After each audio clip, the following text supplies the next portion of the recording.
ইয়া ওকে, কিছু আমরা basic business idea নিয়ে কথা বলি, অনেক একটু কমপ্লিকেটেড বিজনেস আইডিয়া হয়ে গেছে। তোমার যখন কোনো কন্টেন্ট দরকার হয় বাংলাদেশে, মনে করো তুমি একটা বিজনেস দাঁড় করাবা, তোমার কিছু এমন কন্টেন্ট দরকার যে কন্টেন্ট তুমি টিকটকে বা ইনস্টাগ্রামে আপলোড দিবা।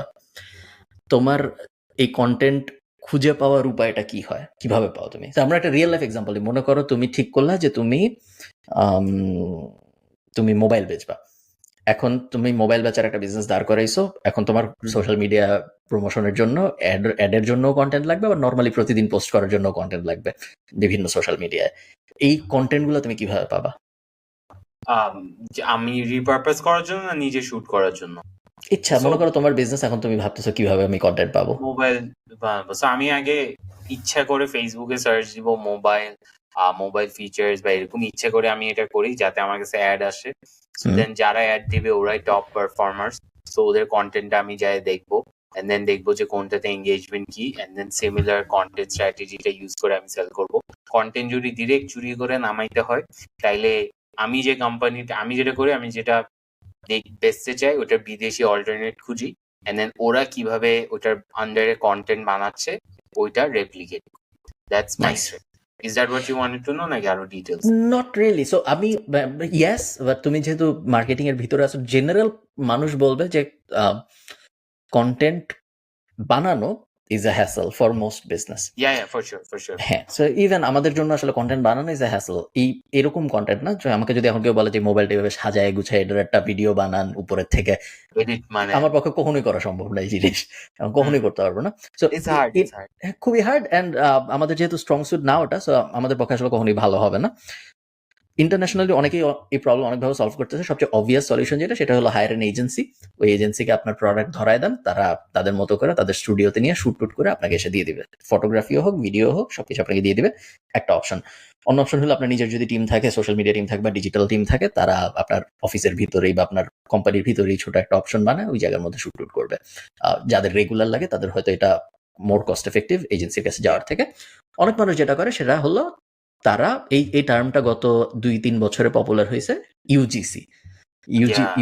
ইউজিসি মানে হইলো আপনার প্রোডাক্ট যেটা থাকবে ওই প্রোডাক্টটা আপনি একটা কন্টেন্ট ক্রিয়েটরের কাছে পাঠাই দিবেন। সেই কন্টেন্ট ক্রিয়েটরটা, এগুলো বড় কন্টেন্ট ক্রিয়েটর না, নরমাল এখানে কন্টেন্ট ক্রিয়েটর বলতে বোঝানো হয়েছে এমন মানুষ যারা কন্টেন্ট ক্রিয়েট করে, মাইক্রো ইনফ্লুয়েন্সার বেসিক্যালি, যেই কন্টেন্ট ক্রিয়েট করে সেই কন্টেন্ট ক্রিয়েটর। এক্স্যাক্টলি, যাদের আসলে মানুষ পছন্দ করে না বাট মাঝে মধ্যে দেখে টাকে। এইরকম কন্টেন্ট ক্রিয়েটরদের আপনি আপনার প্রোডাক্ট পাঠাই দিবেন। তাদের যেহেতু এটা স্পেশালিটি, তারা ভিডিও করবে, তারা তার বদলে আপনার প্রোডাক্টটা পাইলো, এটা তাদের লাভ, প্লাস তাদের একটা কন্টেন্ট হলো, এটা তাদের লাভ। এই কন্টেন্ট ক্রিয়েটরদের, ইউজিসি কন্টেন্ট ক্রিয়েটরদের স্পেসিফিক্যালি খুঁজে পাওয়াটা অনেক বড় একটা সমস্যা। এবং এখানেই বিজনেস আইডিয়াটা, আমার ধারণা বাংলাদেশে এমন একটা কোম্পানি থাকা উচিত যারা ডেডিকেটেডলি ইউজিসি ক্রিয়েটরদের সাথে কাজ করবে, এবং তাদের কাজই হবে, আমি কিছু এক্সাম্পল দিই তাহলে মানুষের হয়তো একটু আইডেন্টিফাই করতে সুবিধা হবে। এক্সাম্পলটা, বাট এই ইউজিসি জিনিসটা কিন্তু আমি অলওয়েজই করছি। ইনফ্যাক্ট ম্যাট কফি ফাউন্ডেশন ওয়াজ থ্রু মাইক্রো ইনফ্লুয়েন্সার, যারা আমাদেরকে কন্টেন্টটা বানাই দিত, বিনিময়ে ওরা একটা ক্রেডিবিলিটি পাইতো, প্রোডাক্ট পাইতো, এন্ড দেন আমরা পোস্টটা পাইতাম, আমাদের কন্টেন্ট হয়ে যেত, এরপর ওই কন্টেন্টটা ইউজ করে আমরা অ্যাড বানাই। নাইস। সো এখন মানুষ যেটা করে, এখন কোম্পানিরা যেটা করে, ইন্টারন্যাশনালি বলতেছি, তারা তাদের যখন ইউজিসি ক্রিয়েটর লাগে, অনেকেই আছে ফাইবারে যায়, ফাইবারে যে এরকম মানুষজনদের হায়ার করে, এরা সবাই they'll act as your UGC. UGC মানে হলো কি ইউজার জেনারেটেড কন্টেন্ট।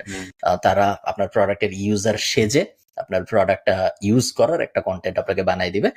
এছাড়া ডেডিকেটেড এজেন্সিও আছে ইন্টারন্যাশনালি, যেমন কোলাবস্টার বেশ জনপ্রিয়। এটা আপনি যদি আপনার কোন প্ল্যাটফর্মের জন্য চান এবং কোন ক্যাটাগরির জন্য চান যদি আপনি বলেন, ট্রাভেল, লাইফস্টাইল, হাবিজাবি বলে সার্চ দিলে ওই ক্যাটাগরির জন্য কোন কোন কন্টেন্ট ক্রিয়েটর আপনার ইউজার হিসেবে কাজ করতে আগ্রহী, এটার একটা লিস্ট চলে আসে, এবং সেই লিস্ট ধরে আপনি কন্টেন্ট ক্রিয়েটরদের সাথে যোগাযোগ করে তাদের রেট টেট সবকিছু চলে আসে, আপনি করতে পারেন। তো আমার ধারণা বাংলাদেশে এমনিতে ইনফ্লুয়েন্সারদের সাথে যোগাযোগ করা খুব কষ্টকর কাজ, এবং শুধুমাত্র কষ্টকর নট ইন দ্য সেন্স যে তাদের খুঁজে পাওয়া কষ্ট, তাদের সাথে কন্টিনিউয়াস কমিউনিকেশন এবং তাদেরকে বিভিন্ন জিনিস বোঝানো এবং তাদের কাছ থেকে আবার বিভিন্ন জিনিস বোঝা এবং তারপর বলা যে সকাল হয়ে গেছে ভিডিও করে, এই টাইপ জিনিসপত্র করাটা আসলে কষ্টকর।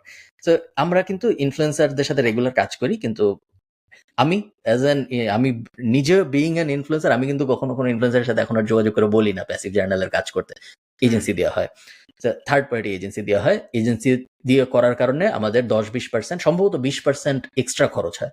সো ইনফ্লুয়েন্সার যদি 1 লাখ টাকা চার্জ করে, তাহলে এজেন্সি আমাদের কাছ থেকে 1,20,000 টাকা নেয়।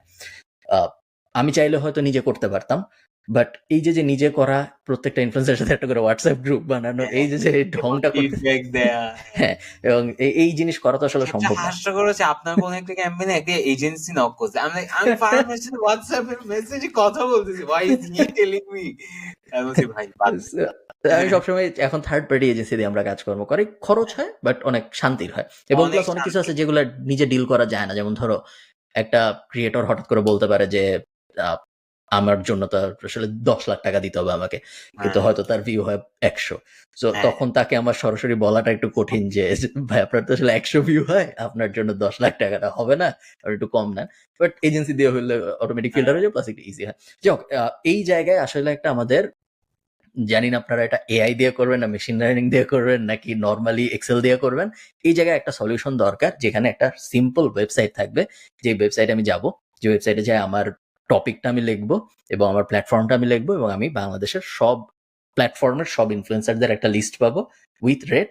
আমার যাকে যাকে পছন্দ তাদের ডান পাশে আমি ক্লিক করবো, সবকটা সিলেক্ট করবো, তাদের কাছে অটোমেটিক্যালি একটা ইমেইলের মতো চলে যাবে যে এরকম একটা ক্যাম্পেইনের জন্য আপনার সাথে যোগাযোগ করতে যাচ্ছে, আপনি আগ্রহী হলে রেটটা জানান। তারা রেটটা জানাবে এবং তারপর আমি ওই প্ল্যাটফর্মেই টাকা দিব, ওই প্ল্যাটফর্ম টাকাটা এসক্রো করে রেখে দিবে, ক্রিয়েটর ভিডিও বানাবে, ভিডিও পাবলিশ হবে, প্ল্যাটফর্ম টাকাটা রিলিজ করবে। পুরো জিনিসটা আই থিঙ্ক 80%-এর মতো অটোমেশন দিয়ে করা সম্ভব। কিছু কিছু জায়গায় মানুষের ইন্টারভেনশন দরকার হবে, বাট তেমন কোনো কঠিন বিজনেস না আমার মনে হয় টেকনিক্যালি দাঁড় করানোর জন্য। I forgot the companies name again. আমরা এটা নিয়ে ডিসকাস করছিলাম, একটা কোম্পানি ছিল যেটা সাবস্ক্রিপশন মডেলে ট্রাই করছিল, আরে hype scout yes, hype scout এটা চেষ্টা করছিল, বাট আই থিঙ্ক এটা হয় নাই। এনিওয়েজ ওইটা মানে সাবস্ক্রিপশন নিয়ে যেটা, I think this is something আপনি ইন্টারেস্টেড হবেন। সো একটা এজেন্সি আছে, সো এজেন্সি মডেলে কি হয়, আপনি হায়ার করবেন, এন্ড দেন আপনার একটা টিম থাকবে, এন্ড দেন কোনো মাসে আপনার কাজ নাও থাকতে পারে, but you still have to pay them একটা রিটেইনার, রাইট? সো ninjapromo.io এটা হচ্ছে একটা এজেন্সি যেখানে আপনি আওয়ারলি বেসিসে একটা বা এজেন্সি হায়ার করতে পারবেন। সো ওদের 3টা সাবস্ক্রিপশন মডেল আছে। সো আমি যদি একটু সার্ভিসেস যাই, আপনি যা যা করেন বেসিকলি ওইটাই ওরা করতেছে, বাট এটা হচ্ছে you hire them monthly and then task assign করে দিতে পারে। সো ইন্ডাস্ট্রিজ, বি2বি, ফিনটেক সবকিছু। সো এখানে যদি প্রাইসিং এ আবার যাই, সো প্রাইসিং এ বেশ ধরেন বেশ আপনি এক্সপেন্সিভ।